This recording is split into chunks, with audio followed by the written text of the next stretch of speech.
હર હર મહાદેવ, શસ્ત્રીયકાલ, ઓમ money પદ્મે નમઃ, રાધે રાધે. ઈશ્વરને કેવી રીતે પ્રસન્ન કરી શકાય? તો તમારા ભાઈઓ ઉપર પ્રીતિ રાખો, પરોપકારની ભાવના રાખો,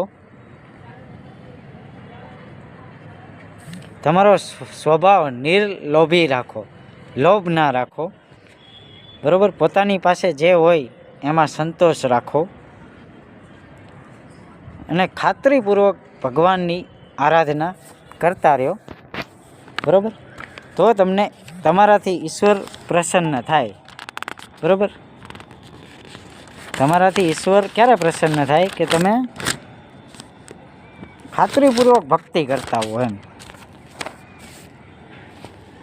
એટલા માટે પ્રભુ સ્મરણ કરો, પણ પોતાના ચારિત્ર્યનું ધ્યાન રાખો, દ્રષ્ટિ સારી રાખો, પાપ આચરણ ના કરો, ખોરાક સારો ખાઓ, શાકાહારી ભોજન ખાઓ, તામસિક ભોજનથી દૂર રહ્યો, સાત્વિક ભોજન અપનાવો. પોતાની જે કાંઈ ભૂલ હોય એને કબૂલ કરવાની ક્ષમતા રાખો.